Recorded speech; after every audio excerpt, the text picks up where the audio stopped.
Hey, it's Conrad Thompson. Thanks for checking out the podcast here on YouTube. Be sure to hit the subscribe button and the notifications bell. You'll get a notice anytime we upload some new content. And when I'm not asking Bruce, hey, how big was Batista's? Well, you know. One of the things I like to do is help people save money. And if you're watching this video right now and you're in a 30-year loan, man, you're overpaying your single biggest bill and you may not even realize it. I want you to do a little experiment for me. Take your calculator out, multiply your monthly house payment by 360 payments. That's how many payments there are in a 30-year loan. That big scary number, that's your total of payments. You're looking at that number? You know you can do better. Keep more of your own money right now and go to savewithconrad.com. Or maybe you've got credit card debt. Man, it's not a matter of if I can save you money with that. Your average interest rate on a credit card is more than 20%. And by the way, all the interest you pay on those credit cards, it's not tax deductible. Whereas the mortgage interest, well, that is tax deductible. So if you owe this debt, it's up to you how to pay it back.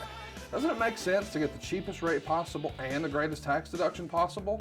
Find out how much money you can save right now for free at savewithconrad.com. You don't need perfect credit. Even scores in the 500s can be approved, and it's no cost out of pocket.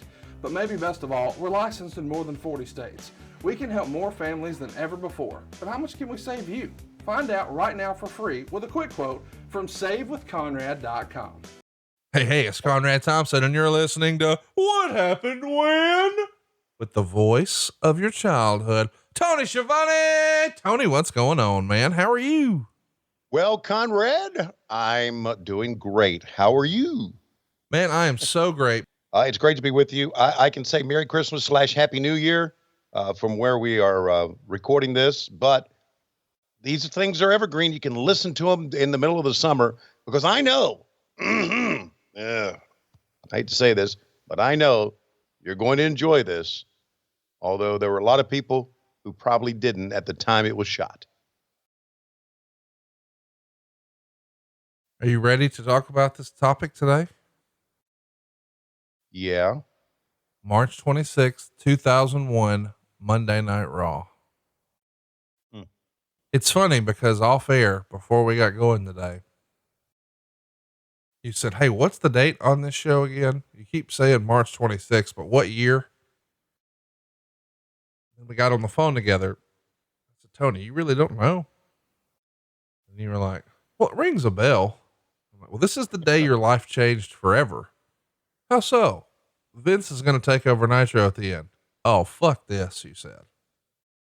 And now here we are putting on a smile, soldiering through for Geico.com. Well, look, I've said many times, people have asked me, what's your favorite moment of Nitro? And I say the last one, because it got me it took the pain away. And I was living in pain at that time, emotionally and mentally. So I don't look at this as, oh, those motherfuckers. I guess there's part of me that does, but I look upon this as, I don't know how to describe it, but it's not as bad to me. And then I discover, looking through the list here of who's on the show, motherfucking Tazz is on the show. Well, yeah. You mean the end of my career, that motherfucker was on the other end? Absolutely. He's not much has changed, by the way. He's still waiting in the wings, waiting on you to have one bad day. You slip on one banana peel, like Mario Kart, boom. I could do a thing or two. Let me get these cans on. Hey, I got you, Mr. Khan. Just have a seat. Watch this. I did WrestleManias, bro. Yeah. How many WrestleMania Schiavone do? Schiavone did a fucking SummerSlam. You kidding around? Come on, bro. I had a radio show in New York City. You know what he was on the radio? Marietta. Fuck out of here. Marietta. Sounds like an old lady making casseroles on the Christmas. Yeah, casseroles are what that fat ass Connie eats. You know, down there in the South, they fry everything. Cream of this, cream of that. Yeah, cream of your pants, fanboy. You fucking mock. Got your little ECW arena sign in your video. Yeah, I seen it. No, I don't watch your stupid shows, Connie. I just, people send me things. Can you believe this mock has the ECW arena sign? Oh yeah, real good for him. Who gives a fuck? Anyway, Merry Christmas. How's your kids? How's your family? You know, that is such a good impersonation of him. And it is like spot on. And the reason I say is that he makes me laugh out loud a lot every TV taping, and he knows he can just by being that old grumpy self of him. And then, you know, I think I told the story. Have I told the story about my interview with Sting? When Sting hugged me? Oh, we did a whole thing on this on the show 2 weeks ago. Yeah. And you then fucking mock. Yeah. He sticks his head, mock. I could have, oh man, I laughed so hard. I was losing my breath. It was like good. So anyway, God bless Tazz, by the way, with 2 Z's here, which he hates. I was just going to say, don't you say that. By the way, when they were in TNA together, Bruce Pritchard and Tazz, they were in some production meeting the night before or something. And Bruce was seated next to Tazz, and Tazz has a tattoo on his arm, T-A-Z. And Bruce brought his pen up to his arm and started drawing in the other Z. And to hear Bruce tell it, Tazz was madder than he's ever seen him. You fucking put another Z on me. Not about writing. Not about, I'm going to draw on you. Not about, you're going to take your dirty pen and put it into my skin. No, that's all fine. Don't you dare put another fucking Z on my name. Good stuff. Yeah. Tazz has been a very, I'm going to say great hire for AEW, because we obviously use him a lot, in many fronts. And I like Team Tazz. I like his promos. I like what he brings. He's really got a big diamond in the rough with Ricky Starks, being his manager. And I'm interested to see what his son Hook is going to be like. So should be a lot of fun. Well, it's going to be fun today too. This is a bonus episode brought to you by Geico. We want to remind you, whether you rent or own, Geico makes it easy to bundle home or car insurance. Go to geico.com today. And without further ado, you know what to do. Pull up your WWE network, click on Raw, scroll down till 2001, and then you'll eventually find March 26, 2001. Here we are. It's 1 hour, 42 minutes. One of the most monumental moments in all of wrestling history. We're going to watch it together. We've seen the last Nitro, but we haven't seen the version of Raw that aired that night. And it's something that, Tony, I believe you're going to see for the very first time. Yeah. Yeah. How about that? There's a couple of things that stick out to me, and we'll talk about them as we go along, but yeah, it's really the first time. It's a good watch along for you and me. It's a good one. Well, I'm ready on my end. If you're ready on your end, do you want to give us a little bit of a countdown brought to you by Geico, and then we can get going here? Yeah, I think so. I was going to have Bug. Oh yeah. I was going to have him to give us a countdown, but he's licking himself, so I don't want to do that. Yeah, you're bundling. All right. Okay. Anyway, here we go. Here's a countdown in 3, 2, 1, play. Track it.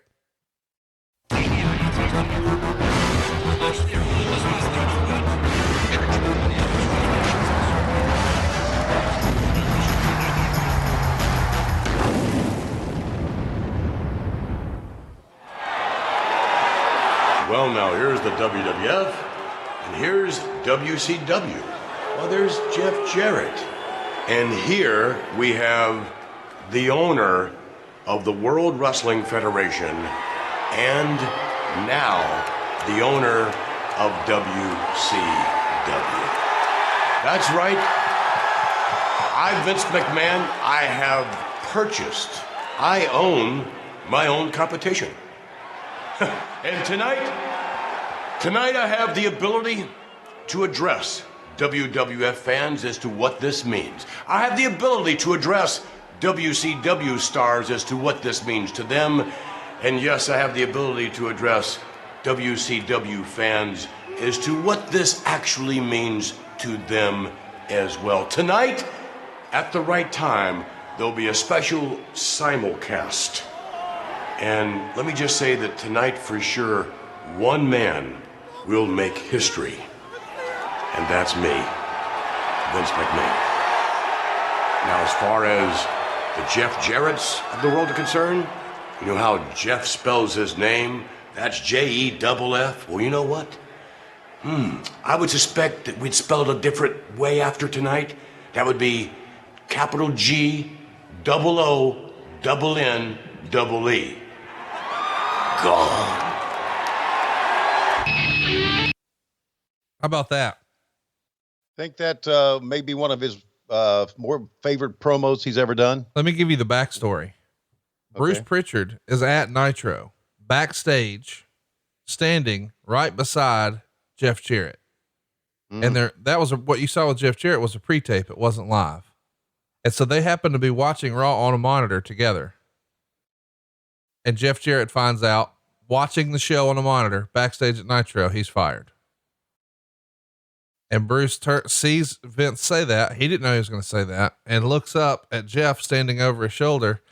And Jeff just laughs and says, ha ha, and walks away. And that's it. And started thinking, you know what? I got to do my own thing here. And he did. He started TNA as a result of being fired on live TV.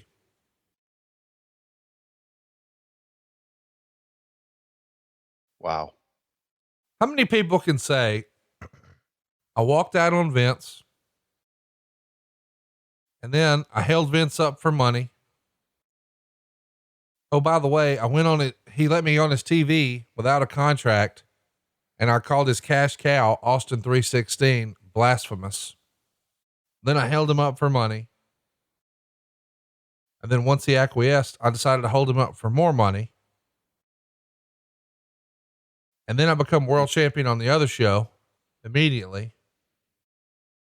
I am involved in a screw job for Hulk Hogan that causes Hulk Hogan to leave professional wrestling altogether. And then I get fired on national TV. And then I start my own promotion with my dad.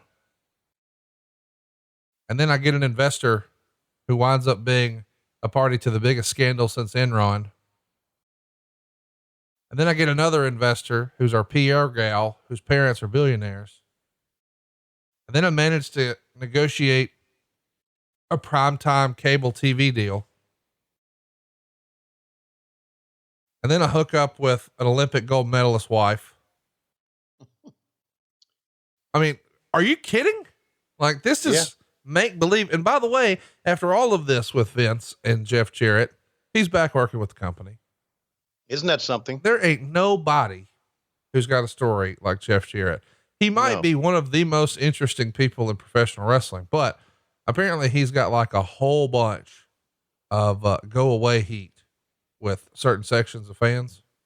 And I like to bust his balls on here and call him the human fast forward button. But I just think one day, you know, when you finally say, I've had enough. And when Vince finally tells Jeff Jarrett, I've had enough.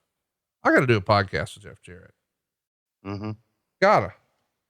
Yeah. He's got so much. And, you know, Jeff is, I know we might as well just Jeff Jarrett it up here, even though his wife's first husband is talking right now. Maybe it's her first husband. Could have been her fourth. I don't know. But Jeff is a good guy. Jeff's a very entertaining, friendly guy, but he's deep seated in old Southern wrestling. And you just can't take that out of the boy. Does that make any sense? Yeah. I mean, I've used the word, especially on Impact Wrestling recently. I used the word carny. Yeah. Jeff really is a carny. He really is. In a lovable way.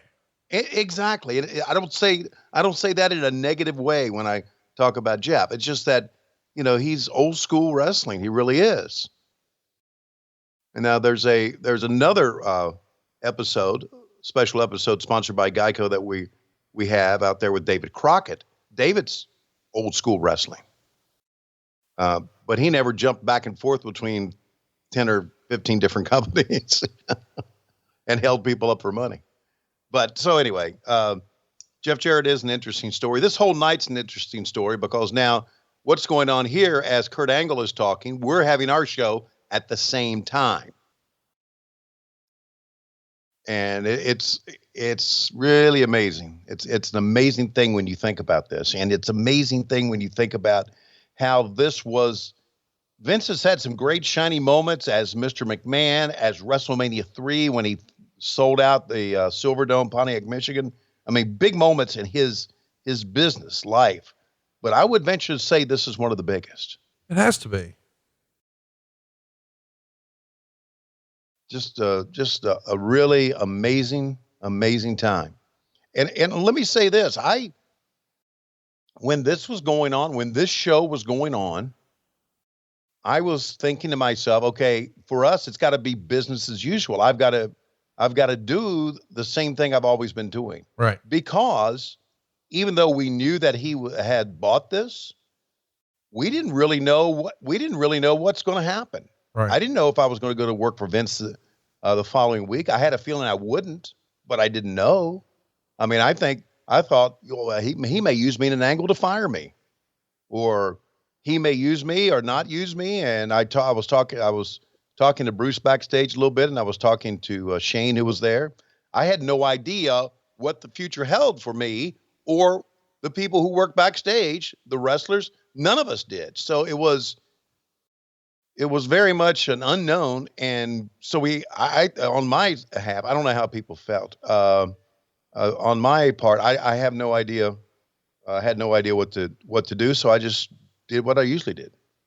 So, and there is a part in the show where, Steve Regal cuts a promo, and I hope we track it, because I do chime in there that I did a lot of things my years in WCW, and one of them was put his ass over. I remember saying that comment, and I remember someone, I don't know if it was on social media later or whatever, asked me, maybe this was during the Starcast. Did you mean that comment? And I said, of course not. That's me working. I mean, he was saying that about us, and I thought, here I'm the voice of WCW. I ought to respond. So right. No, I have no heat with Steve. I love Steve. So I wasn't pissed off at those comments. So anyway. It's important to remember too, as crazy as this is, we're 6 days away from the biggest WrestleMania of all time. WrestleMania 17, Houston, the Astrodome, The Rock and Stone Cold for the big gold belt on top. Without question, the biggest WWF show in history up to that point. Most pay-per-views, biggest gate, incredible roster. And to think 6 days before that, we had this episode where it was clear Vince McMahon owns WCW. And oh, by the way, Paul Heyman's on commentary here because Jerry Lawler has walked out over the way his wife was treated, and ECW is no more. They ran their last show in January.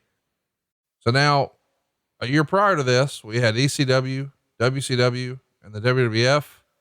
The cheese stands alone. It's just the WWF now. What a time to be Vince McMahon. Oh my God. I mean, you're on top of the world here, buddy. Yeah. And look at the talent you got in the ring as well here. Benoit, Angle, Edge, and Christian. Absolutely. Oh, nice move there from Christian. That was cool. Yeah, absolutely. And again, it always gets back to this for me. And even our special Geico bonus podcast we did with David Crockett gets back to, he talked about talent. It always gets back to that.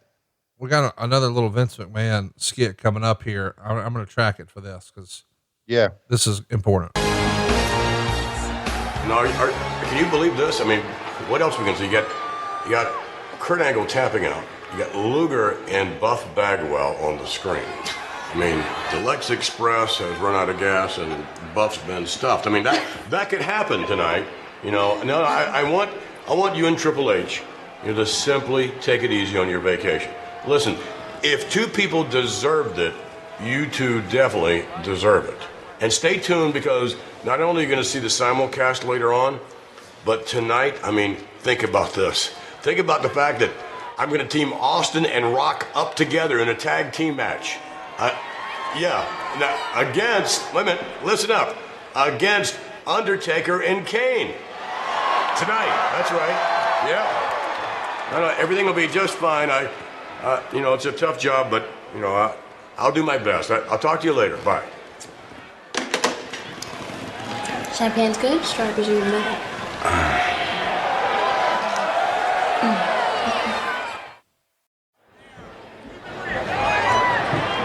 Excuse me, Debra. Debra, could you tell us the demeanor of your husband, Stone Cold, tonight? Can he coexist with The Rock in their tag? What do you think of Michael Cole and his frosted tips here?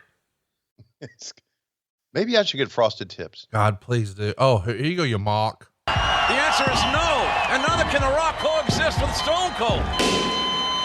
But thanks to Mr. McMahon and Mr. Regal, Austin The Rock, Undertaker and Kane, tag team war tonight. Well, ladies and gentlemen, last Thursday night on UPS. I love Tazz. I love his music. I love his entrance. He's got real heat with me because I once said that I didn't like this version as much. I needed him in the singlet dropping motherfuckers on their heads, not this trucker shirt and track pants. Mm-hmm.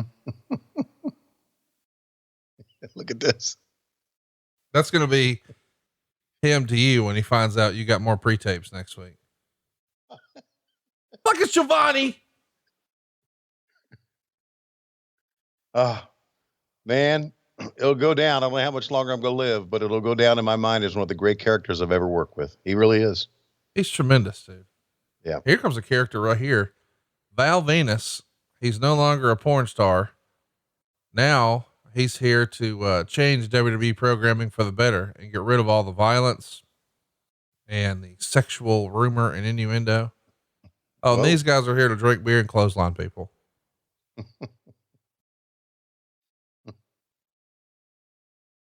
Am I wrong in assuming that Miss Jackie's probably a lot of fun to hang out with?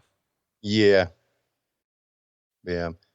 There's a tape, and we put it on our Patreon channel of, when I turned 40, they did a tape for me. WCW did, where they talked to a lot of people. Flair was in it, Dusty, Okerlund, and Debra and Jackie were in it too. And I had forgotten how much fun really I'd had with Jackie backstage, how fun she was to hang out with. She was pretty cool. And she was well endowed too. Who's she fighting? Who's the girl that she's hitting there on the left on the screen? Do you know who that is? I'm not seeing it right now. Okay. They kind of really didn't focus on it, but she jumped on the apron of the ring, and whoever this girl is with this faction, I was just, I kind of like to look at, she's right to sit. Yeah. How about that bridge? That's Ivory. Lisa Moretti. She's one of the great wrestlers, great female wrestlers of the era, even years before this, but no, that's Ivory. She's with Right to Censor. Okay. I don't know if somebody else. Yeah. Very, very talented in-ring performer. She was like, Tazz, buddy. When there's a lot of ladies here who were hired in this era of the company because they were models, and then they hoped to teach them some things about wrestling. She was a wrestler. He could track it. There's Animal. I mean, you wonder how Animal feels about the new owner of WCW. Yeah.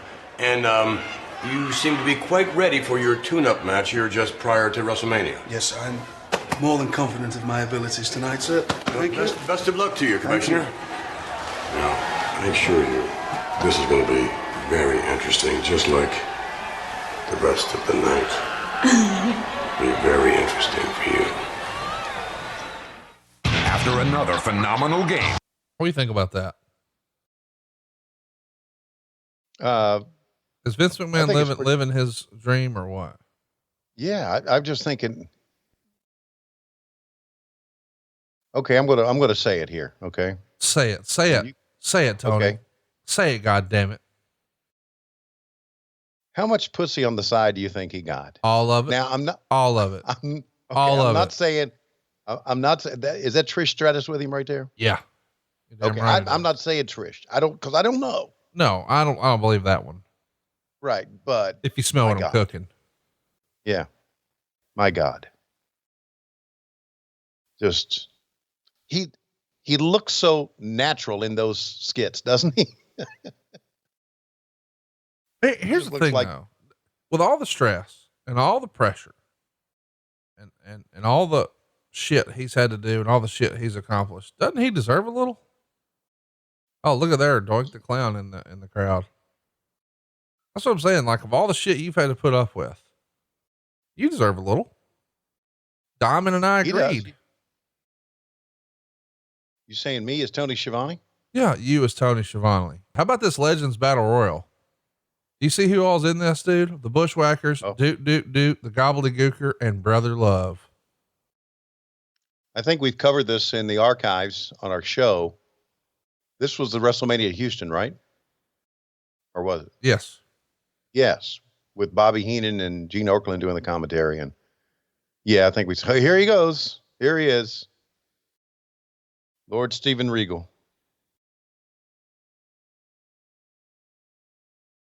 Actually, truly one of the great guys. He's one of your old pals, right? Oh yeah. Yeah. Steve and I talked extensively one time about me helping them out down in at the Performance Center, and he was all in favor of it. And of course, Vince was not. Let's track this. All right, here we go. Your WWF commissioner, I have a very important thing to tell you. That'll be a first. It concerns WC Fields. Yes. Now, W.C. Fields once said, the only cure for insomnia is sleep. And I will not sleep or rest, my friends, until I am the new Intercontinental Champion and beat that filthy, low-life, miserable toe rag, Chris Jericho.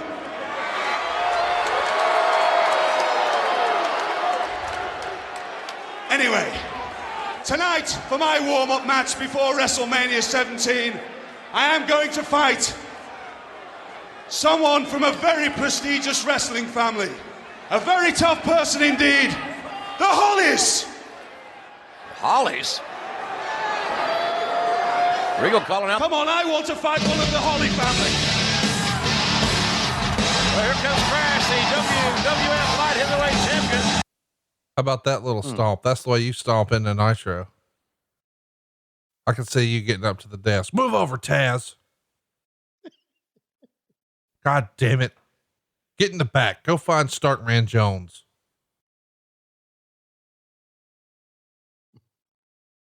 Track it. A few moments. Stepping stone tonight? No. In case you've forgotten, I don't ever back down from a fight. Molly, cousin, hold this. I'm gonna show the You command got this wrong. with I a real didn't mean stepping you. stone. I meant... Wait a minute. What's Regal doing? He's got Molly Holly. Don't tell me that Regal's called out Molly Holly for his tune-up match. Okay, I won't tell you, but it's exactly what happened. This is How about that? Oh my gosh. This looks like you on your honeymoon. Come here, woman. You're gonna give me about eight or nine kids. I'm gonna get them out of you one at a time. Hell, I might do two at a time once. There was You ever try that and move on apparently I Lois right missed it. there? There was, what's that? You ever try that move on Lois right there? No, but I've dressed up as a clown though. Well, we've seen. Usually it happens on Wednesdays. This is from the Tommy Bahama collection. The pants are known as geranium. No, it's wild geranium. Thank you very much. By the way, someone asked the other day on Twitter, they said,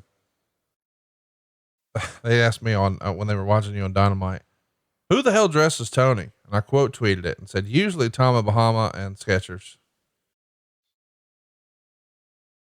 Well, now I'd like to say in my defense that those are Tommy Bahama shoes too.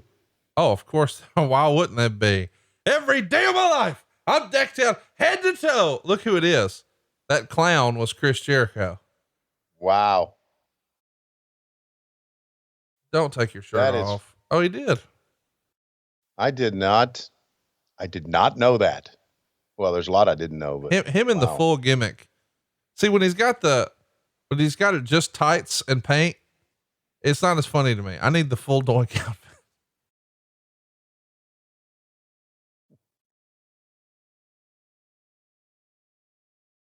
How about the facials here? Oh, let's track it. Vince is with Doink the Clown, but speaking of embarrassing, look, there's you know what that is? That's Dustin Rhodes, okay? That was Goldust. Now, do you know what Goldust wanted to do one time? Believe it or not. What? He wanted to have these great big implants, breast implants, put on his chest. Can you imagine the absurdity of someone who would want to have these voluptuous, succulent, tender breast? We are back. What do you think about this? What you're seeing? Did a good job putting over a breast, I think. Man, don't nobody put over titties like Vince McMahon. That's right. I'm confused here because I know that Regal really cut a promo on WCW. Yeah. I think. And I responded to it, I thought. The show's not over, Tony. Okay. How about Mike Chioda there and Chris Jericho? I'll work with one, you work with the other. One's a referee, one's a clown. It appears like Chris Jericho got one over on you again. Is that so, Sunshine? Well, you listen to me. Would you please inform that miserable, putrid little toe rag Chris Jericho that he has a non-title match tonight with, now let me see. I know, the Big Show. Thank you. How about the coach with hair? Something else, man.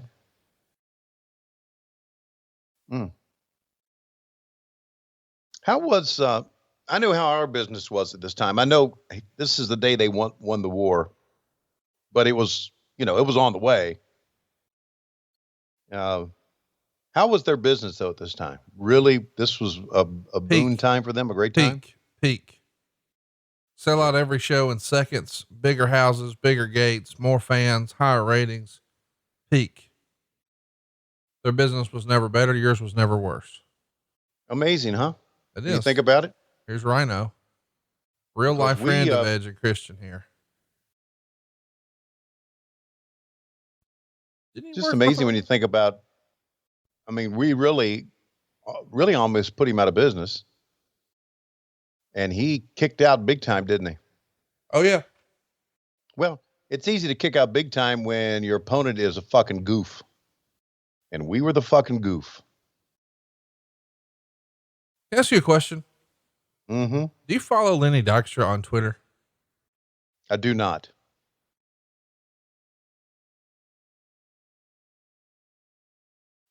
He's an interesting follow. He's an interesting Paulie's given us before you talk about Lenny Dykstra, I think Paulie is giving us his recipe for pumpkin pie there. How about this? You got to watch this. It will be the Rattlesnake, Stone Cold Steve Austin, deep in the heart of Texas, in the Reliant Astrodome, challenging the incomparable Rock for the WWF title. And Paul, I'll tell you, of all the ages, all the great main events in WrestleMania history, nothing has captivated WWF fans around the world like this. Oh, this is the big one. The two biggest stars in sports entertainment today. Stone Cold Steve Austin and the WWF champion, The Rock, head up one-on-one at WrestleMania, and it all happens this Sunday night. This Sunday on pay-per-view, but tonight they're going to be tag team partners against The Undertaker and Kane. Can you imagine that? Let's take you back and show you how these two men, The Rock and Austin, come together. Can you imagine the scene?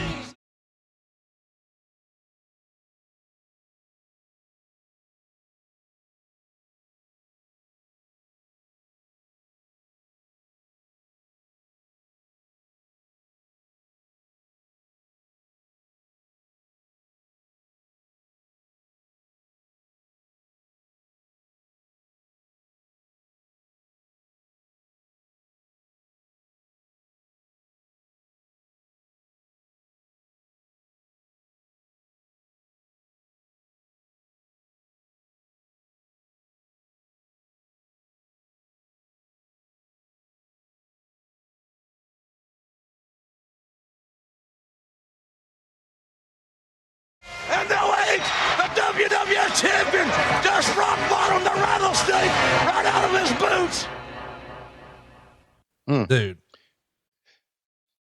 What a great video. That's it. That's why they won the war, Conrad. Because of that video, because of those characters, because of that scene. All of it. Because of those characters. It was good shit, wasn't it? Mm-hmm. I got chill bumps watching that. People, hardcore fans who were big time fans in this era, they look back and they say, that's one of the best videos ever. Watch this. Would you be willing to step up and be the Rock's tag team partner tonight? Whoa, Jim. You don't have to ask Stone Cold that. You should ask me that.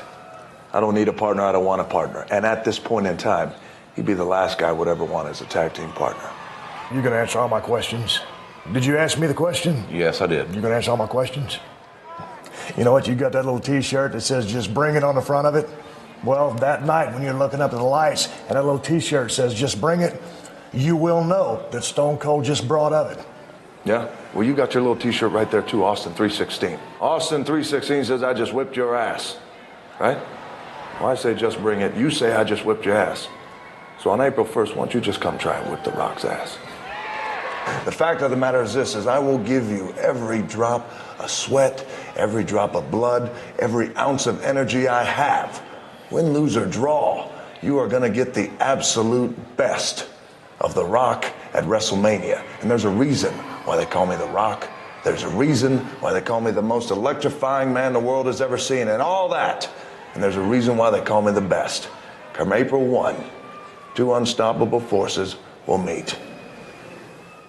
And all questions will be answered.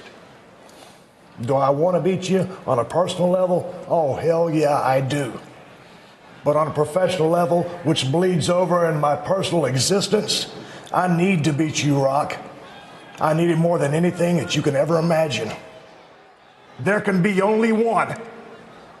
There can be only one World Wrestling Federation champion. And that will be, Rock, when it's all said and done, Stone Cold Steve Austin. With all due respect. Dude. Is it any wonder y'all lost? No, it's not. God damn, that was good. I know this is bittersweet to watch this show when you know Vince McMahon's going to take over Nitro, but man, the top oh, here we go again. Track it. Oh, yeah. Trish, now is the time for me to go address the WCW stars and WCW fans and all of that. I just have to go talk about me, Vince McMahon, owning WCW. Mm-hmm. But before I go, maybe I need just a little bit of luck. I can help with that. You can? That's a lot of luck. Yeah. Go get him. I'll do just that. Just imagine he just wrote all this down, and then I'll kiss Trish Stratus, throw to commercial. Imagine what you would write if you were given the book. We're going to bring in Francine, Debra, and Medusa this week. They're going to do a 3-way dance in the makeup chair. Not bad. Not bad booking. I would take that. Man, I'm so Okay, excited so watching this one with you. And we're just a few days from this huge matchup. By the way, let's compare and contrast those promo styles for a minute. The Rock is normally at his best when he's being, funny and smart assy and entertaining. But when Stone Cold turns up the volume on the intensity, that shit's real. Oh yeah. And he thus goes on to become the #1 Hollywood star. Now, who's he talking to? A man of my distinction deserves a great deal more respect than this. Announce me again. I said announce me again when I give you the cue.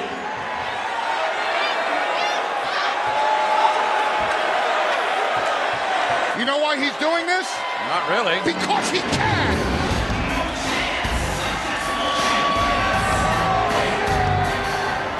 Mr. McMahon, who has bought WCW and here to address publicly for the first Ladies and gentlemen, time. please welcome the chairman of the World Wrestling Federation, Mr. McMahon.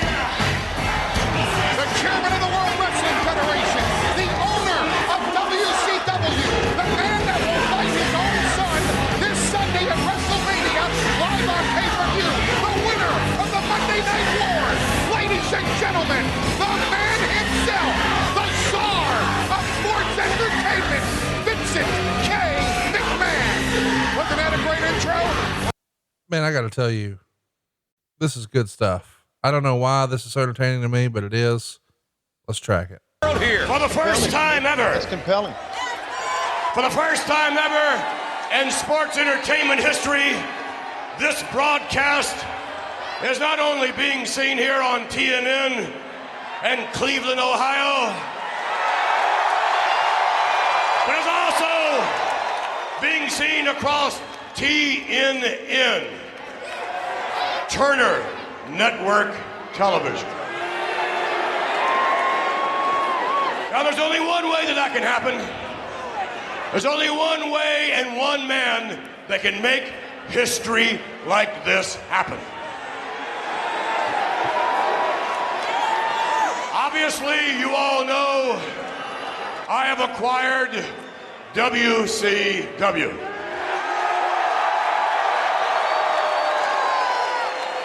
That's right, I bought my competition.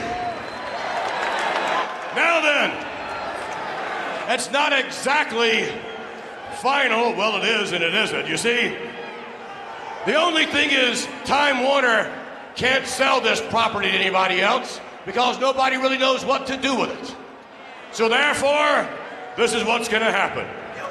Time Warner is practically begging me. They're practically begging me to buy WCW, and I have agreed. There's only one small caveat that they're hearing for the first time. And that is this. Time Warner, they've signed the contract, and I will sign the contract. But I'll sign it this Sunday on pay-per-view at WrestleMania. And I'll sign it when Ted Turner himself walks down the aisle at WrestleMania and delivers the contract in front of me.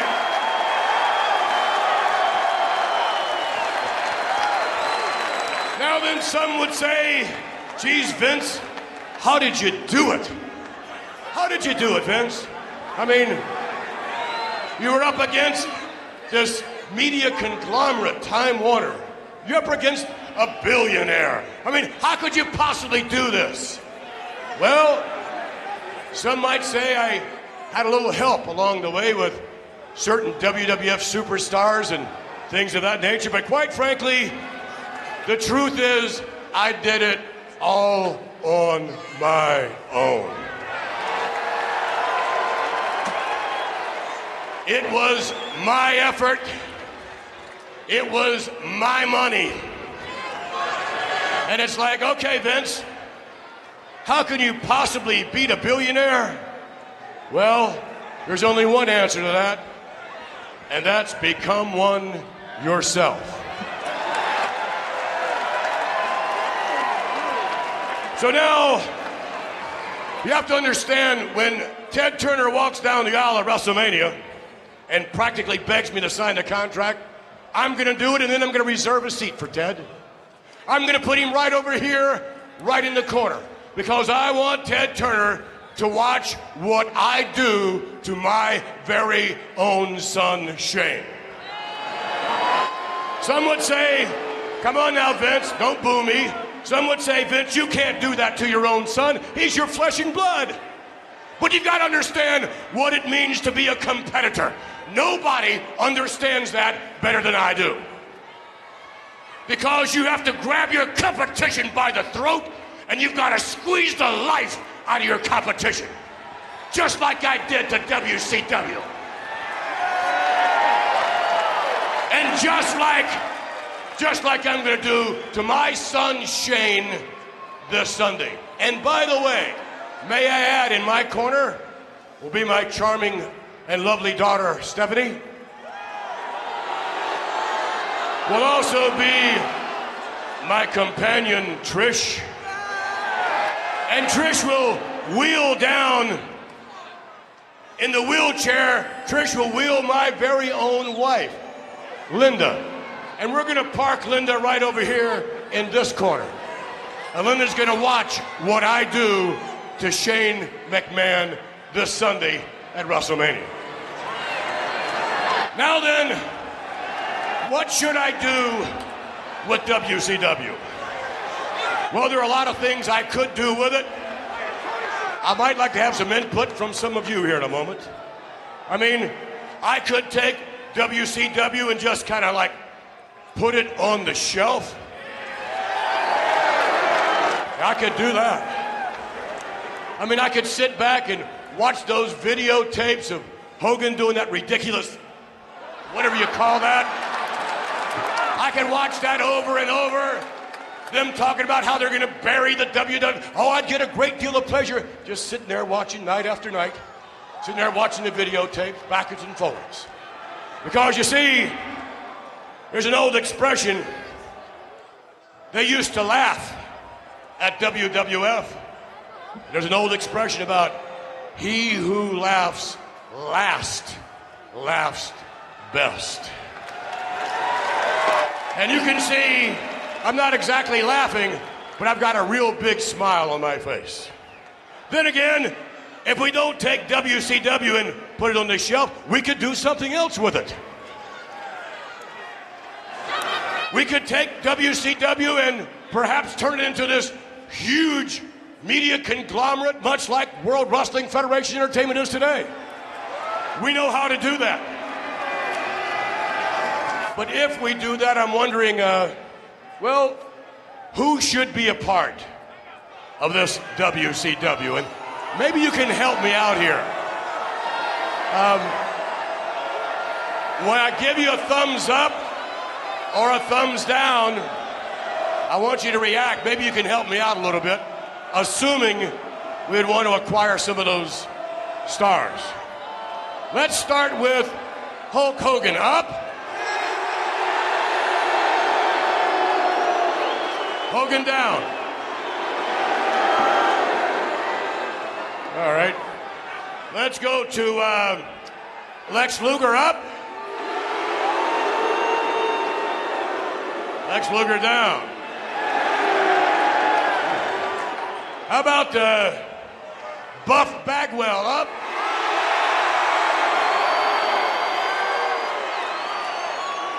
Bagwell down. How about, let's see, Booker T up? Booker T down. You guys are a mixed group out here. How about Big Papa Pump up?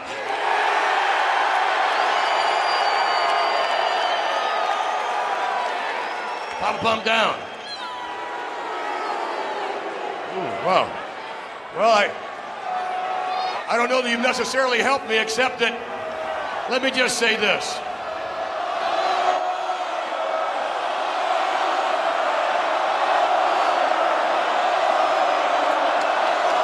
There are a few others. All right. Sting. You want Sting?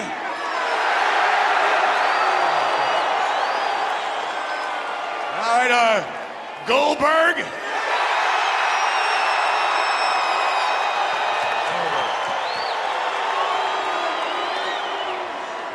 Well, this is very interesting. You see, I had a choice to make tonight. That choice was coming here before you in Cleveland and quite frankly, gloating, which I think I'm doing a very good job of at the moment. Or I could do this. Instead of gloating, what I could have done was get in my plane, and assuming they have an airport there, fly down to the Redneck Riviera, Panama City Beach, Florida,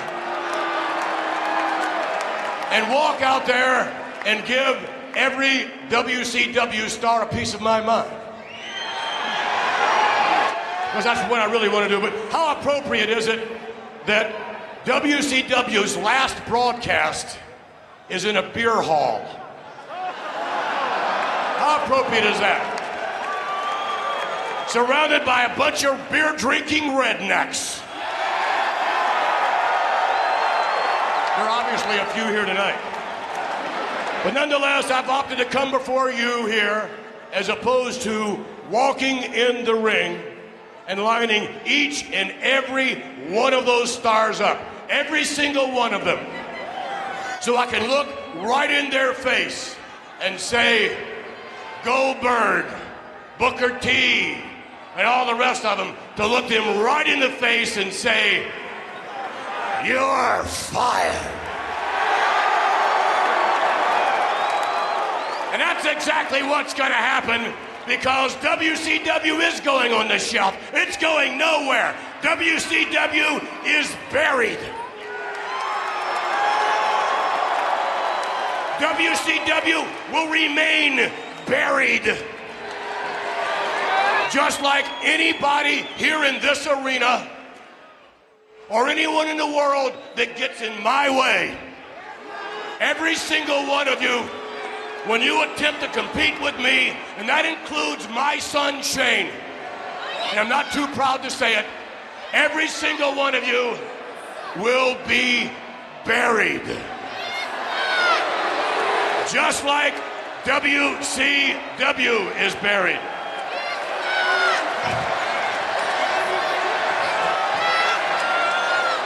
Don't start with that.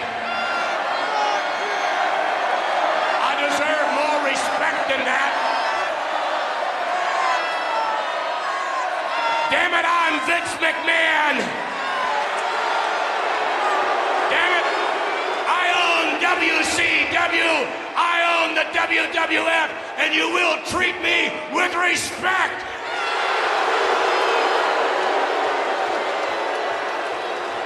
Or I'll walk out of this arena.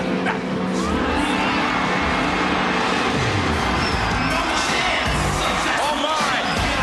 Shane McMahon must be here in Cleveland because Mr. McMahon's running for a fight with his own son. It's officially going to happen at WrestleMania, but apparently it's going to happen here tonight.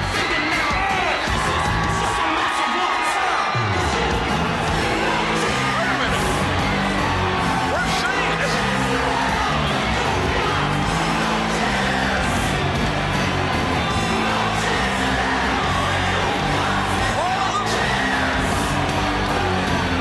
All right, so we're seeing Shane McMahon show up. He's in fact at Nitro.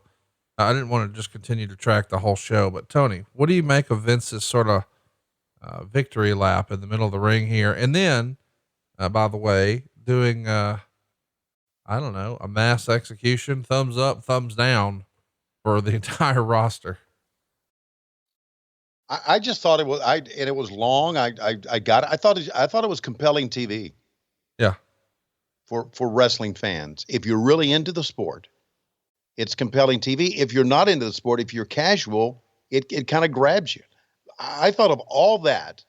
What interests me most of all was when Vince mentioned Panama City for the first time and they took the shot of the crowd, no one was cheering. No one's reacting. It's almost as if it was like a hushed silence in Panama City.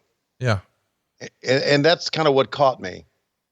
Now they pop when Shane McMahon comes out, which is pretty cool. And what also caught me here is the fact that they had a hell of an angle here.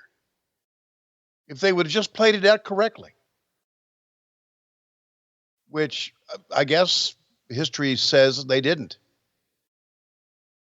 But I mean, it would have been a great, I mean, everybody, what made the Monday Night Wars so great was it really was a war. And we really were taking their talent and they were taking ours and we were on at the same time. It was a great war. And now they could have extended that war. Of course, it would have been a work then. I mean, real fans would have seen that, this is not what it used to be because the company owns both sides. But they still could have made it work. but they wouldn't have made it work because Vince's ego would not allow that. There was no way, and I've said this many times, and I think there's a lot of people who agree with me, that no way that Vince would allow WCW to get the upper hand on the WWF, even in a storyline, because of his ego. So his ego squashed this. They didn't do it right. I think. Maybe I'm wrong. Maybe you think they did do it right, but they didn't do it right, and they really had a chance to do something pretty good here. Of course, he's revealing here the name on the contract for WCW was McMahon, but it wasn't Vince McMahon. It was Shane McMahon. And of course, now they're going to face each other at WrestleMania in 6 days. So we're caught up, but man, did any of the reactions from the crowd pop you or surprise you? I thought Buff got a little bit bigger cheer than I thought he would get. Booker T got a big one. Buff got a big one. Man, they were ready for Goldberg there. They were chanting him, and then boom, they blew up. Yeah. Yeah. They were ready, and the production crew was ready for Goldberg too. I wonder why they didn't hit, or why I didn't mention Flair. Yeah. You know what? I was thinking the same thing. I don't know. Didn't hit Flair, didn't hit DDP. There's a whole host of others, but it would have been fun to just see the words fall out of his mouth, Macho Man, but I don't even think he was necessarily with the promotion at the time. And how about this booking right before we get to their big collision course main event at WrestleMania 17? Let's make them tag team partners, and not just against anybody, against the two most dominant individual performers there, Undertaker and Kane. Good booking, great stuff. This is a great TV show. It's a great wrestling TV show. What was the number? Would they do phenomenal ratings? Oh, of course. Yeah. Oh, for this show. Yeah, they did. Yeah. I'll find it. You know, I don't remember everybody. What Nitro's rating was. Not as good. Well, I'm sure. We were in the toilet by that time. We were in the toilet on many levels. Raw did a 4.74. Nitro did a 3.01. The total wrestling audience for the night was 8.5 million. Previously it had been 7 to 7.5, but there was such a curiosity here. Here we are. The main event, for this show did a 5.10. Of course, these days, everybody would stab their children for those numbers. Yeah. Well, TV's changed. I mean, there wasn't Netflix back then. There wasn't Amazon Prime. There wasn't Apple Plus. There wasn't Disney Plus. It's changed. You couldn't watch your favorite movies on your telephone. It's a different environment now. We're never going to see those numbers again. Do you feel that way? Yes, I do. Yeah. And it's not because the business isn't good. I think the business is good. But it's just because of all the different things you can do now. Well, not just you can do, but I mean, I know you're saying that because you mean streaming services and different blah, blah, blah.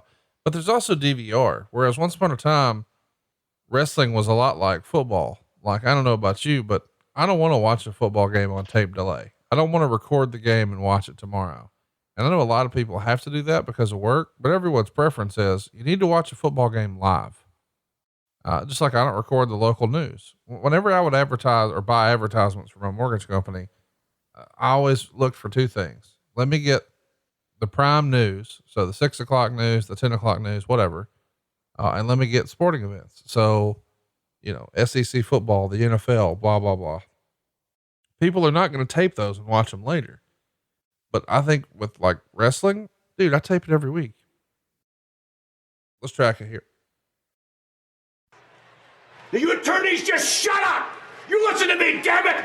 Look, I don't care what I said. I don't give a damn what. How could you let that happen? How could you possibly let that happen? Huh? You son of a bitch! Huh? You're good for nothing! Look what you did! You ruined this whole damn thing! Is that the way he talked to you after SummerSlam in '89? No, he was good to me. Why do you bury him every week here? I don't bury him every week. Oh my God. You shit on Vince McMahon every episode. and it's unfair, and I'm tired of it. I'm taking a stand. God damn it. You are so fucking worthless. Huh. If it wasn't for seeing my man, Matt Hardy, and our girl, Lita here, you'd hang the phone I'd be up. pissed off at you. Well, what you really want is to see that whale tail. What? The whale tail. Lita used to wear pants low, so the top of her thong would stick up. And so when it comes up to a T, old school heads like you call it a T-back. But if you use your creativity for a minute, you could imagine in your mind what a whale's tail would look like. And it looks like the thong coming up out of there. Okay. Gotcha. All right. Okay. Here's an interesting moment. I've got to move the microphone away from my nose and blow my nose. I'm going to blow my nose here. I could still hear that. I know you pulled away from the microphone, but I could still hear you blowing that old nose, that old honker. It's a big nose. It started to get bigger. Do you blow your nose a lot? Well, we're recording this in the morning, and I blow my nose in the morning every morning, and I forgot to do it before we went live today. Okay. Here's something interesting. Oh, I can't wait to hear. You got heat with snot? No, this is really interesting. I don't get this. I don't blow my nose. What? I have on occasion, but I don't blow my nose. I could blow my nose right now and nothing come out. I've just not been a nose blower. So I don't know. I don't know what that says about me physically. I don't know what it says about my sinuses, my nose, my nasal cavity, my snot outtake, my booger count. I don't know. My saliva, but it just does not come out my nose. I very rarely have a runny nose. I don't blow my nose. So some doctor out there who's listening, I'll tell you what, Dr. Gannon, who listens to us and is a big fan of ours on Patreon, Dr. Stephen Gannon, who's over across the pond in Ireland, I believe. If you know why I don't have enough snot, please send me a note on Patreon. Send us a message. That's some interesting talk right there, isn't it? During this show, it's something you learned about me that you wouldn't have known had you not blown your nose. It's a lot like doing a podcast with JR. Tony, where you at on Yellowstone? Boy, I binged Yellowstone the other day, and now I'm thinking about what I'm going to do on Christmas. Am I going to have Chinese or am I going to have Italian? You know, the thing about Chinese is it just makes you feel good. Boy, I could really go for it. You remember in that movie Christmas Story, they went to Chinese, and you know, I'm down here in Jacksonville all by myself. And, sometimes I think about going to the Waffle House because, you know, Waffle House is open 24/7. It makes me think, Connie, you know, why do they put locks on the doors at Waffle House? I mean, you ever stop and think about that? I mean, some bitches are open 24/7, open on Christmas, open on New Year's, open on Thanksgiving, open on Easter. What's the point in the locks? Feels like they could have saved some money. How many doors do they have into the Waffle House? There's 1, 2. So there's 2 in front of all of them. Well, gosh, there's probably 300 of them just in the state of Florida. You think it might even be more than that. You're right, Connie. Maybe 500. That's 1,000 locks. You figure probably $60 a lock. What? They could save $60,000 just on locks in the state of Florida. I mean, if they got rid of, and they're never using it, Connie, you know, why have all these tools in your tool bag if you're never going to pull them out and use them? I just fucking hate those Waffle House executives. Why would they just waste that money? They could have passed the savings zone, a scattered, click this, drag that, copy paste. Fuck you. I don't even like Waffle House. I'm an IHOP guy. Now, is that Waffle House story better than my snot story? I think not. Well, I wasn't done. God damn it. You cut me off. Yes, yeah. I didn't realize we're running against the clock here, Tony. Jesus, with your fucking geranium pants. You're a fucking gimmick and a half. You want a cigarette?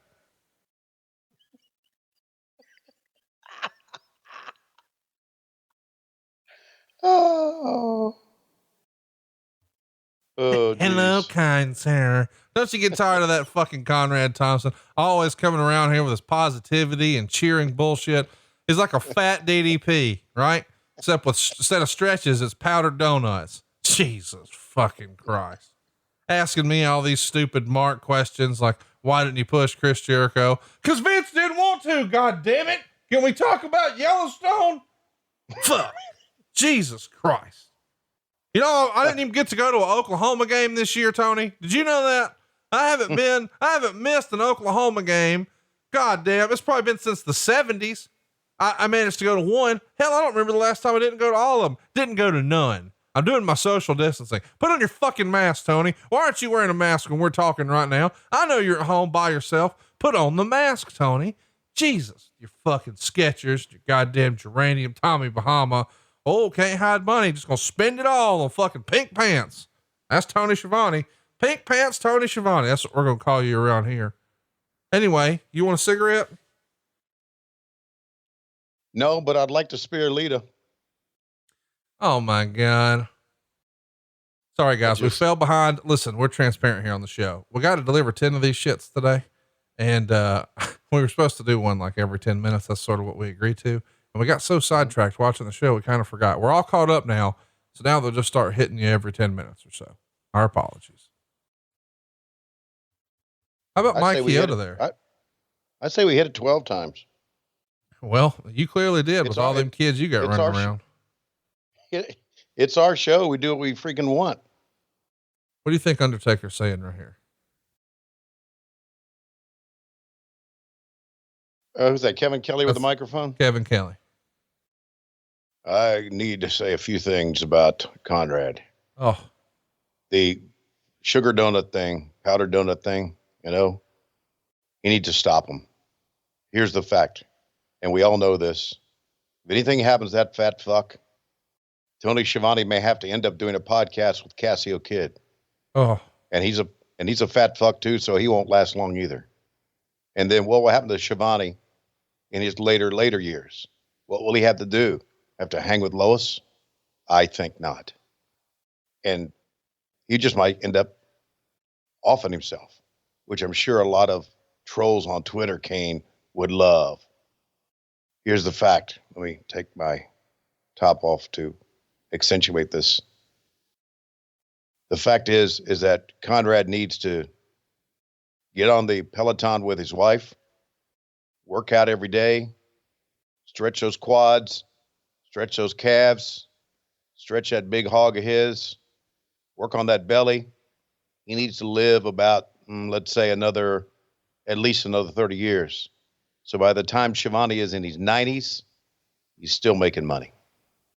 No, we don't want that. You know, I want to do it. Let's go back to the ring. Could have been saying that, not sure. When was the last time you had I don't even know where that line came from. When was the last time you had a powdered sugar donut? A powdered sugar donut? Yeah.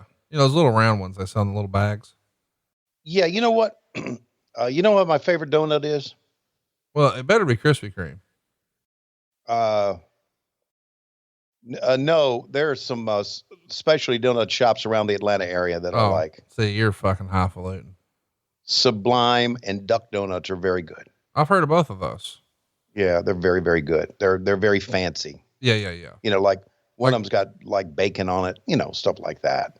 I mean, you can't go wrong with the Krispy Kreme at all. No. But I like the sugar donuts, not the powder, but the sugar covered donuts that you get at Dunkin'. Oh, I don't like Dunkin'. Well, it is a Massachusetts company, so there's a lot not to like about it. I like to say hello to my buddy Carl Hayes, who's from up there. I know Carl. We love Carl. He went to our Kowloon deal. Yes, he did. Big WHW supporter and a big supporter of Bruce Pritchard too. He is a podcast OG. Like when I think of like our first 10 super fans, he's on the list. Yeah. Carl's a good guy. Shout out to him. By the way, though, I asked a question. You nothing happening, son of a bitch. Okay. Powdered sugar donuts. You for them or no? No, I really don't like them. Can I tell you, like, I couldn't tell you I don't think I've ever had one at my house, but for some reason I associate it with the beach. My parents used to go to Panama City, the old redneck Riviera, every single year. They had a condo down there. So 4th of July week, we would always be in Panama City, and my mom would have, we would go for seafood a lot of the nights. And one night she'd make spaghetti. There were all these little traditions of here's what we do when we go to the beach. And oddly enough, one of those was mom would buy that little bag of powdered sugar donuts. And my little dumbass as a kid thought they only sell these in Florida, I guess, because we never had them at home. And so I'll never forget, like once I'm like an adult and grown and on my own, and I've got an apartment and I'm bebopping through the grocery store, getting groceries for my house for the first time. I'm like, motherfucker, they got these up here. I had no idea. In my head, it was like a Florida delicacy. Nope. So anyway, even to this day, I took the fam down in early November. We rented a house on the beach down there and made sure we got one with a heated pool so we could still pretend that we could do some outdoor stuff. But anyway, mom makes a grocery store run and I didn't.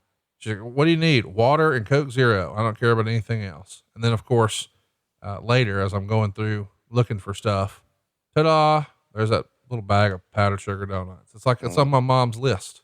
I think I'll remember that forever. Did your mom have like little things like that she did all the time? And now when you see them, it reminds you of her?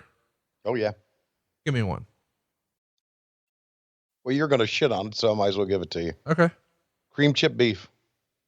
I don't even know what that is. I'm going to look it up. Lois refuses to make that for me. Is this like shit on a shingle deal? Yes, it is. Okay. Yeah, I know what that is. Okay. Now some of our listeners have no idea what I just said. Shit on a shingle. You're gonna have to explain. Well, if you're in the military, if you've been in the military, you know what shit on the shingle is. And because her dad was in the military, and my dad was too, but they had a big time military family because he retired in the military. My dad just served and that was it. But she hates it and she will never fix it for me. Her mom would fix it for me when her mom was alive. She'd come to visit us. She'd fix. There is no better delicacy than shit on the shingle. It's the delicacy of delicacies. It's better than potted meat. It is better than Vienna sausages. It is better than out of the can pork and beans. It is better than all that shit. It is, and every time I think about my mom, I think about her serving me that stuff because that's all I wanted. I could have eaten that every meal. Every meal. So there. I got a text from a friend of the show, Mance Warner, the other day. And he had a question for you. Mm-hmm. Ask Tony if he eats his SpaghettiOs and meatballs cold or heated up. Either way. Well, here's what he says. You ready for this? Yep. Correct answer is half and half. So there's the correct answer. I had it. Then I laughed and he responded, we'll see how white trash Tony really is. Okay. Let me show you how white trash I am. Okay. Right. Not only will I eat my SpaghettiOs and meatballs cold, I will open the can and eat them out of the can with a spoon. Not even put them in a bowl. And to make matters worse, I won't take the entire lid off. I will take most of the lid off and then peel it back and have the lid standing up as if I was so hungry I didn't have enough time to take the entire lid off. Like a real redneck. Like a real redneck. You're going to eat something out of the can, you can't take the lid completely off. You got to have that lid hanging on there. Who's this guy who came to the ring with Test? The guy, that's, wait, are you talking about the referee stomping him? No, I know that's Eddie. The big bald guy with well, he didn't come to the ring with Test. He came to the ring with X-Pac, and that, okay, sir. He would be known as A-Train.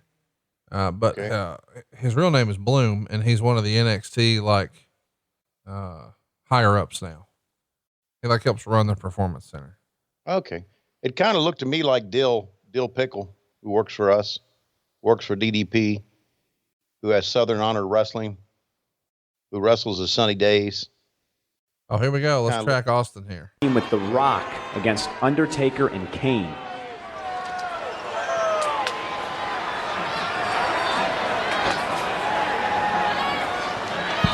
How about that? I fucking love it, man. Yeah. So here's the deal though. Dylan, great friend of the show. He's like, I don't know, 5'10". Matt Bloom's probably 6'7".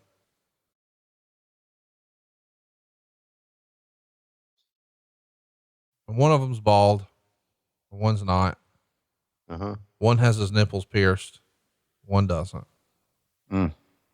Tony, where are you at on nipple piercings? Why would you do that? Oh, to do what? Why would you pierce your nipples? Explain that to me. I'm not going to. No, someone needs to. Someone needs on social media. Of course, I won't read it. My daughter probably read it and tell me about it. But somebody needs to tell me on social media why someone would pierce their nipples. Oh, for sex. First of all, for sex. No. But yeah, they pierce them for sex. No, I don't get that. So they can hang on to them as they're fucking each other. All right. Hypothetically, have you ever been having relations with a woman and taken like your pointer finger and your thumb and tried to like tune the radio a little bit, if you know what I'm talking about? Yes. Okay. Well, it's the similar thing, except when you have something going through said nipple, it enhances the sensation even more. Oh, bullshit. It hurts. It's gotta hurt. But these are the same people who like to be. I guess some people like pain. I don't know. Well, listen, it's like when you used to choke them rats back in Louisiana, you remember. Choke me, daddy, and things like that. Back in Louisiana. I was not in Mid-South Wrestling. You got me mixed up with maybe another announcer, okay? What? So you've never been to Louisiana? Yeah, I have. I was told you had a rat somewhere between Lafayette and Slidell. Well, again, you eat one of two things here. A t-shirt available now at Lowest Rules.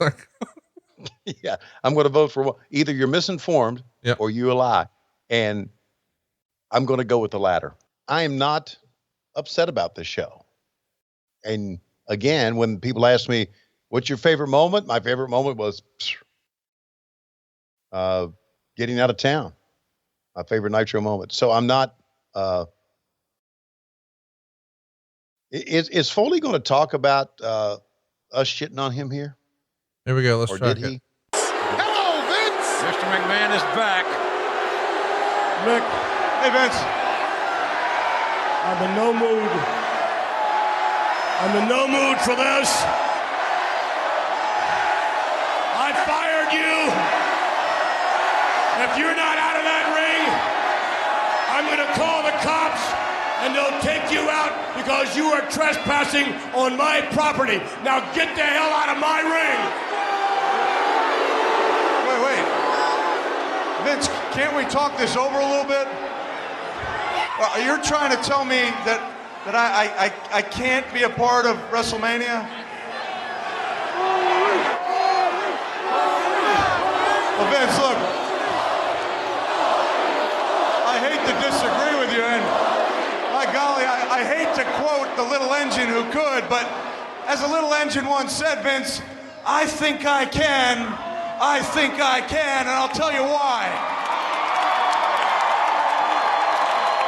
You see, Vince, I happen to be a little bit of a history buff, and I'm going to give you a short history lesson right now. Do you remember back in June of 2000 when you departed the WWF, you kind of abdicated your throne to become, as I recall, a genetic jackhammer back in Connecticut. A adventure that I'm told you were quite unsuccessful at. Okay. We don't have to. Yeah. I thought we were going to get some WCW talk in there. I kind of forgot. My apologies. No, I thought maybe we were too, that he would say, they had butts and seats and they shit on my world title reign. And now, we're taking over. But no, I guess, they, which was probably the right thing to do. Leave it alone. Tony, what's the big holiday plan in the Schiavone household? Here we are, as you and I are recording. It's actually Christmas Eve morning. I'm not exactly sure if this is coming out today, tomorrow, or the next day, but either way, we want to wish everyone a very Merry Christmas and a Happy Hanukkah and a Kwanzaa and whatever you celebrate. We hope that you're getting to, take a couple days here and reminisce about the good times, the good old days, if you will. And we've tried to do that here with Geico, bringing back Great friend of the show, Mr. David Crockett, and our other bonus show, and now talking about peak WWF. But when it comes to real family stuff, Tony, what's the plan for the Schiavantos this year? We got a 3-pronged plan. Oh, let's hear about all 3 of the prongs. Prong 1 is Christmas Eve night. We go to Laurie's and have a little something to eat, mostly like finger food, hors d'oeuvres, just kind of a get together, which is what I like. I like that better than a sit down meal. Prong 2 is Christmas night. We go over to Chris's house, have a sit down dinner. Prong 3 is Sunday, when Matt arrives with his family. We have a nice, this is where we exchange gifts. We do a secret Santa at the house. You guys do a secret, we have a large family, so we do a secret Santa, so you don't have to buy for everybody, We buy for everybody. Yeah. But, I got it. But, there's 5 grandchildren, and there's, I've got 5 kids. 3 of them have spouses. That's a lot. Just a lot. Yeah. So we do Secret Santa. We'll do that on Sunday. And, so this apparently is, can you get any better than this? He buys WCW. He's hitting on Trish Stratus, and he's going to fight his son. Yeah. And as he said, he's going to roll his wife out in her wheelchair in the corner to watch the match. Is that not healing? And he's a billionaire. Yeah. I'm a billionaire making out with the hottest chick on wrestling. And I'm going to be at WrestleMania, the biggest event ever. And I created it. It's 6 days from now in a sold out dome. I'm going to beat up my son and make my comatose wife watch. And oh, by the way, I'm going to talk about crushing the competition, because I bought my competition. Like, what are we doing here? How now? He's the Magic Man, dude. He did it all. And you don't put enough respect on his name. I respect him. I'd never shit on him. You do routinely. I do not. I don't know why you're even lying to us right now. People can hear this show. How's Bruce doing, by the way?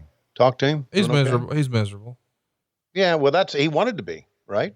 No, I mean, because I'm wearing his ass out about, we gotta record. He's like, I'm at fucking TV. I cannot do it. I'm about to set a man on fire. Will you leave me be? So he obviously doesn't remember the times before he started working for him and how you made him a household name among wrestlers. Oh no, he doesn't remember that. I'm just busting balls. Bruce is one of my best friends. I know, and I'm busting balls too. Love him like a miner loves gold. We have fun with each other on the show, shitting just like me and you do. And I think sometimes people think you and I like legit don't like each other. And it's like, boy, you're not paying attention at all. Like, no, our close friends and listeners. Boy, look at Big Show, man. Look, they know how to shoot him. Yeah, they do. Shoot him from below. The WWF has figured this out a long time ago. Mm-hmm. They even do it with the little giant here. I'm just saying. What belt does Jericho? That's the Intercontinental title. The one that they had when you were there was a Reggie Parks design. That's a Joe Marshall design. So that's the one that replaced the old classic design. It's often referred to as the oval IC, OVAL, because of the shape of the main plate. Got it. Something I was just saying there that I wanted to circle back to. Okay.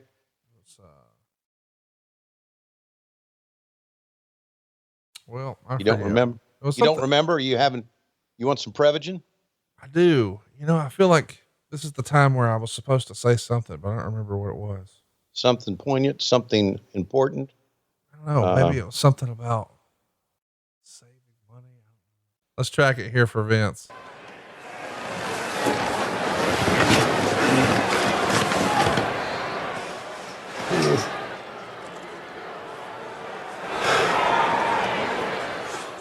Wonder if that was his facial expression when he found out you had went to work for AEW.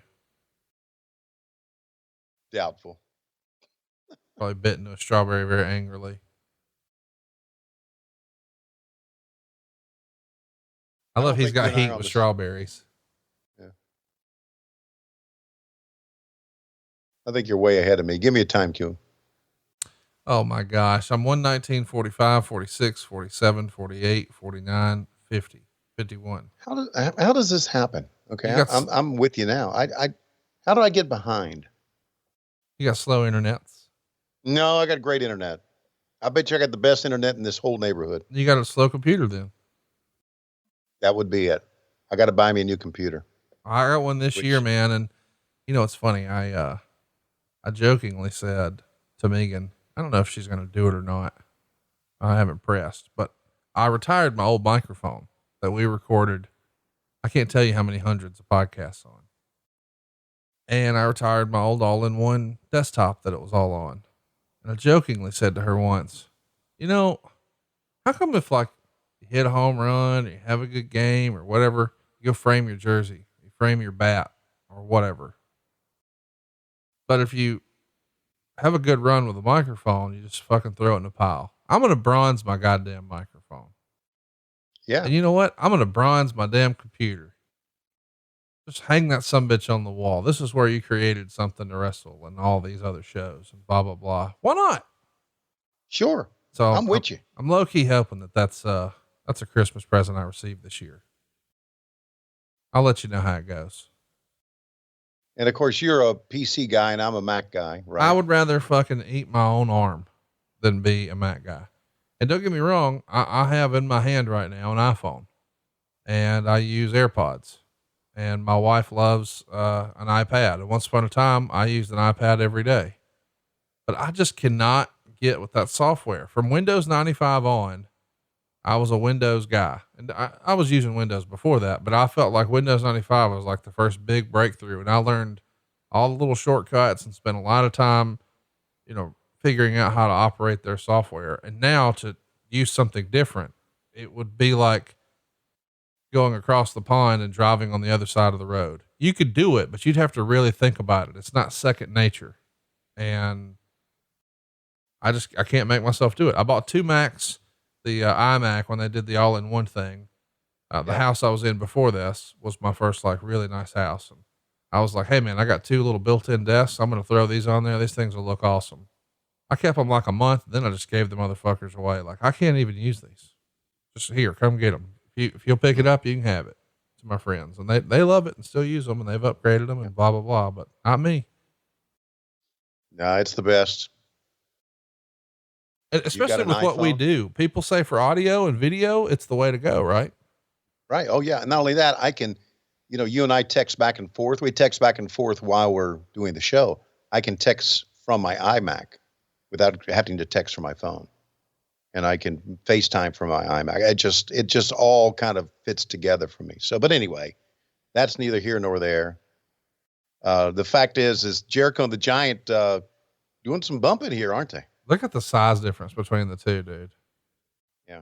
It's hard to imagine that this is the same species, you know, sort of like when you used to have Dooley back before Lois killed him and Bug, like that's the same species. You better watch yourself. What? You don't like Big Show? No, you're treading on thin ice when you say that. Oh, about Jericho? There's absolutely no dog. Since I've known Lois almost 40 years now, there's no dog that she has loved and revered more than Dooley. Well, she ain't going to hear this. Good. Cause she'd come there and get you. Who's this with the red? Who? That's called Kane. Kane? Yeah. You don't know who Kane is? That was Regal. I'm talking about with the trash can lid. Who was on the outside? Yeah, who hit Kane with a trash can? He didn't sell it. I don't know. I see him on the right side. We're not showing him. Yeah, they're not showing, but he came in quickly. And okay, where are you? That's at the 123, 124.09. Bam! Big chair shot from Kane. Over goes Big Show. Oh, that's Raven, you motherfucker. It's your great friend, your great close personal friend, Raven. What do you think Raven's doing for Christmas?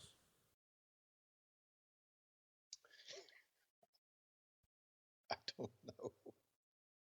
What would you think? Turkey hash? Yeah. You like turkey hash? No. Well, you don't like turkey anyway. That's well documented. I love turkey. No, you don't like it. Anybody who would smoke a turkey with Cajun spices doesn't really like turkey. Well, hang on now. Let's talk about that. I'll check him out. Here comes The Rock with the big eagle slung over his shoulder. Track it. We're walking all around looking for Steve Austin's locker room. Do you know where it's at? It's down that way. Down that way. Down that way, left, right, up, down, where? Down and to the right. Down to the right. Are you new? The Rock. My name's... No. Mm-mm. Thank you. How great was that? My name is like, it's not fucking important. Oh, that's tremendous. You know what? You know the bad news in all this is? What? Being a wrestling fan. You missed a lot of good shit. I missed so much good shit. I did. I mean, and of course, you brought that back to my attention thanks to WHW and you, and I missed ECW. I missed all that great shit that they did. And I missed all this. What the fuck is this? That's one of your dogs that Lois is going to torture. I just missed all this stuff. I did. And it's, wow.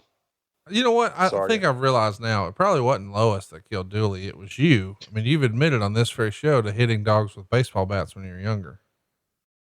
I hit one dog with a baseball bat when I was younger. One dog. And I was a young kid. And this dog attacked my dog and was mauling my dog.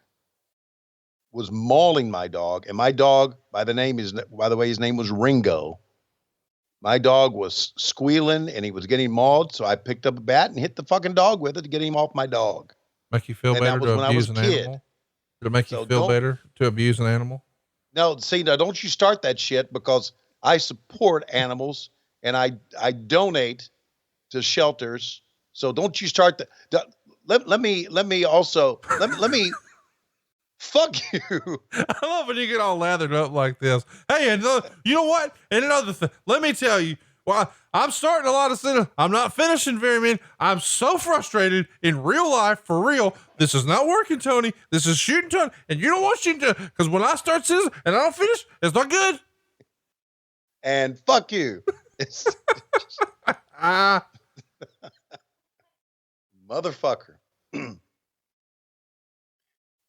These are the Dudleys at the the WWF New York, their failed restaurant where they had a guy embezzling money behind the scenes. Well, there you go. God bless America. Hey, so since you love animals and you support shelters, where are you at on PETA, Tony? I think they're whacked out of their fucking mind.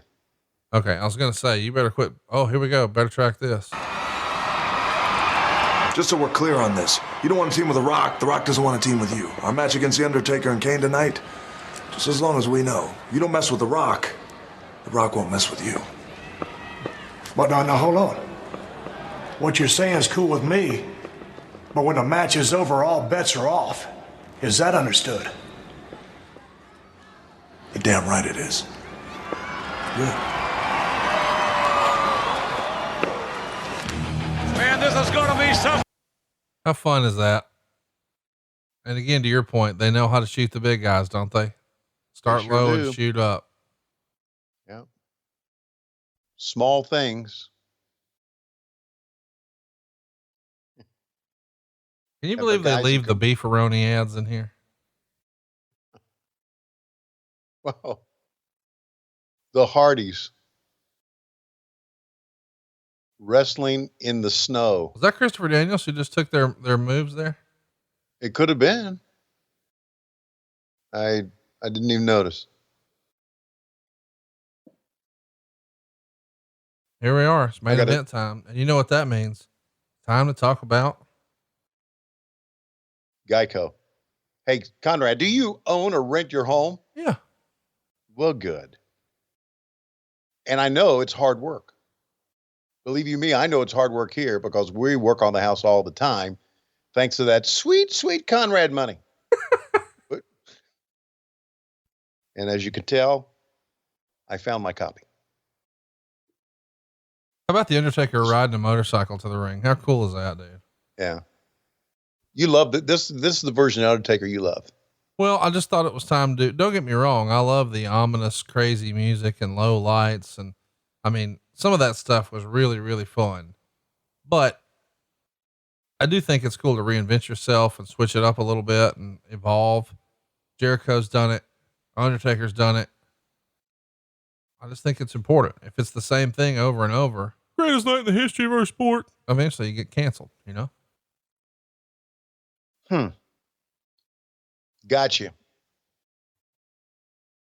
What do you think Undertaker's doing for Christmas? Any fucking thing he wants. Is that what you're looking for from me? I know what he's not doing. And what's that? Going to StarCast. WrestleMania X7, baby. So, hey, now in the scheme of things, when this is actually going on right now, this is being simulcast now. Yes. So people on Nitro, people who are watching Nitro are getting to see the final push in the main event for WrestleMania 17. And they're even going to run a little blink at the very end, little promo for WrestleMania that airs on TNT, which is pretty cool. Mm-hmm. Well, it's fascinating because at this point, you know, the WWF's trajectory is set in stone. 6 days away from the biggest show ever. The beat goes on.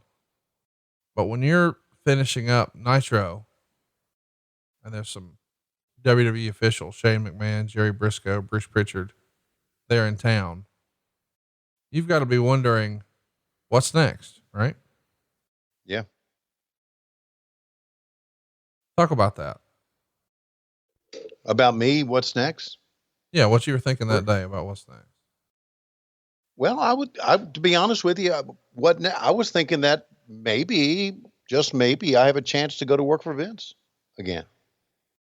That obviously was not the case. They did not want me at all. They didn't return my calls. They didn't. Kevin Dunn played me like a fiddle. To this day, because of that, Lois hates them with a passion. Hates them. But I thought maybe there'd be a chance. Right. And so I was worried, obviously, but also I do know that I had scheduled an interview with WSB Radio, which was a breach of my contract. My contract said, and I didn't have a Mike Dawkins at that time. My contract said that I could not look for another job. I believe it said, until the last 3 months of my contract or something like that. And I said, fuck it, I'm looking for a job. So I was kind of confident that I would find something else, but I also knew in the back of my mind that I would not make the money that I'm making now. And I was making really good money by this time. And that is not only my contract, but the stuff I was doing in the video games. I got a lot of money for that. So I was really worried. I mean, you can ask, I was, not because of the business, but because of I had 2 kids in high school and 3 kids in middle school. Right. And I've mentioned the fact that, you know, we closed our offices. I believe this was Monday. I think we closed our offices on Wednesday. 2 days later, we were told to come to the office. I didn't know what was going to happen. People were saying they're just going to shut down the office. And I thought, well, maybe not. You know, I didn't know. So when I went into the office and they said, yes, we're shutting it down. I remember someone said that day, well, Brad Siegel didn't even have enough guts to come here and face us, which he didn't.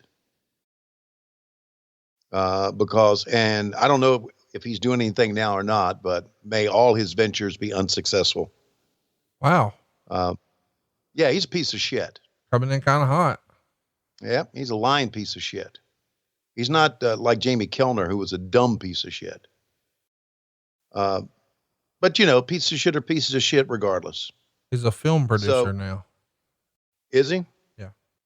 I hope all his films bomb. He owns Brand New World Studios. Oh, yeah. That's a cutting-edge studio. We've heard of that, haven't we? Boy, you're being a dick. Okay. But he was not there to face us. He had his HR people there.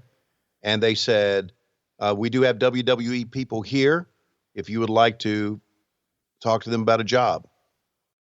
And I remember going to the WWE person and talking to them. And I do also remember, which was kind of hurtful. I remember walking when they said the WWE people are here to talk to you if you want to. I remember walking towards the WWE people, and I heard Scott Hudson say to somebody else, I bet you Schiavone's the first one in line for that. And I thought, well, fucking A, I got 5 kids, you fucking dumbass. Why wouldn't I be? Well, why do you got heat with Hudson? I don't have heat with him. I love Scott Hudson, but I do know what he said under his breath that I heard that time. Did you ever confront him about it at Starcast? No, I never did. Well, listen up, Scott Hudson, because I know he's listening. Tony Schiavone has got news for you. By the way, Tony Schiavone is such a fucking, I don't even know, such a Poindexter that every time I read the copy, he sends me the count by text message. Well, I'm being a good partner here. You didn't even have the goddamn copy up. Don't you fucking run around here and act like you're a good partner. I'm being your count man. I'm being your stenographer. Hey, Conan, what'd you get for Christmas? A stenographer. Do they still have those anymore? Yeah, you are one. Okay. So there, I help you out and you and you shit on me like I'm a fucking Brad Siegel piece of shit. Oh man, there were a lot of pieces of shit back in the business back then. Holy shit. So don't forget, we failed. We're just a couple of days away from WrestleMania here.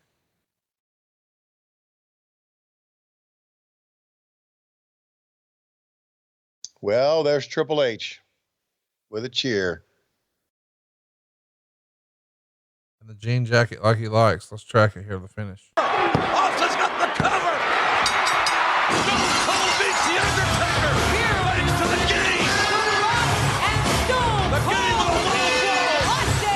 Oh my God, look at The Undertaker's eyes.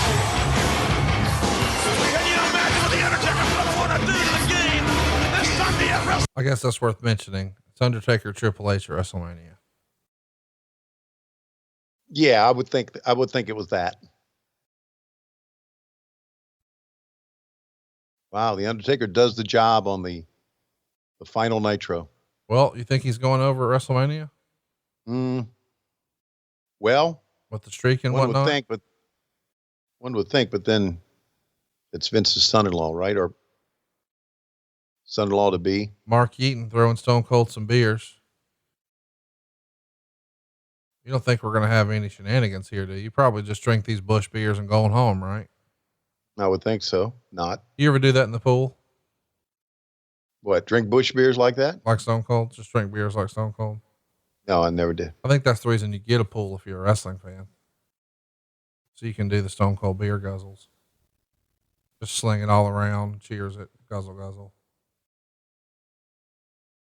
I need to see you shotgun a beer one time. No, I'm telling you who can shotgun a beer better than anybody. Who? Lois Schiavone. Oh, here we go. Let's track it. I don't think he'll be celebrating with Austin, but maybe I'm wrong. Oh, you're wrong. In my opinion, you're dead wrong. Oh, the Rock's done. Wait a minute. The Rock just gave the Stone Cold Stunner. The Stone Cold Steve Austin.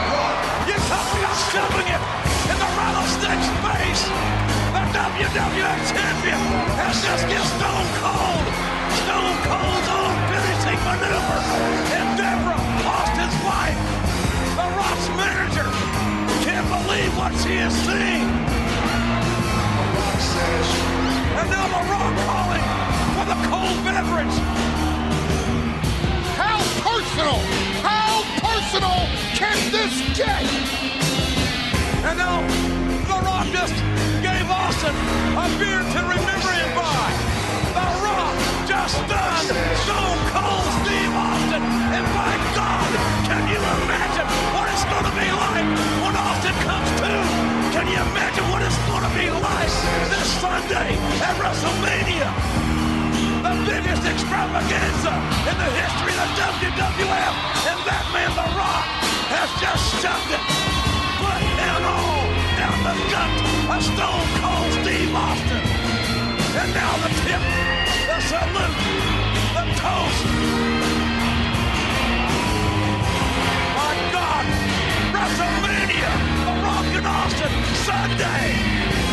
Is that a good TV show or what? Tremendous. And boy, JR really selling it too, man. And he didn't realize something he talks about now though, and he didn't realize he was the last voice we heard on TNT before, of course, AEW resurfaced or started. And he's proud of that, and he should be, because, I don't know how much you and JR have talked about him leaving WCW, but it was not a good departure for him. And so he kind of got the last laugh on the Turner people, I think, in a way. Wouldn't you agree? Yeah. Yeah. So good for JR. Good for Jim. Well, listen, man, this was fun to go back and watch a show that you never saw. Of course you were there for the Nitro, and we've watched the last Nitro, but we never thought about watching Raw from that night until today. And, I'm glad that Geico put together this little bonus show so we could watch it together. This was great. Don't forget, we've got two more bonus episodes coming to you if you're a Patreon over for WHW Monday. That's patreon.com/WHW Monday. 2 very special bonus episodes still to come before the end of the year. So here in the next few days, and next week on the main feed, we'll be watching The Thunder, where Goldberg punched out the limo window. Happened on December 23rd, 1999. It's going to be quite the spectacle. WCW in December of 99 was not exactly hot. And that was, not exactly how Goldberg wanted to spend Christmas Eve in a hospital, but we'll watch it soon. But, at least for now, Tony, it's time to go celebrate Santa and Christmas and see if you've been on the naughty list or the good list. But it feels like at this very moment, it's about that time. Good God, Santa Claus at WrestleMania this Sunday against The Rock. My God, can you believe it? And can you believe that years later, Schiavone has resurfaced in wrestling? By God, we are desperately out of time. See you next time on What Happened When. We're on Westwood 1. And don't forget, for our friends and our fans, we are on Patreon. Thank you, Geico. Merry Christmas, everyone. See you next week. Hey, it's Conrad Thompson. Thanks for checking out the podcast here on YouTube. Be sure to hit the subscribe button and the notifications bell so you get a notice anytime we upload some new content. And go save yourself some money right now. If you're in a 30-year loan or you have credit card debt, it's not a matter of if I can save you money. It's a matter of how much. Find out right now for free at SaveWithConrad.com.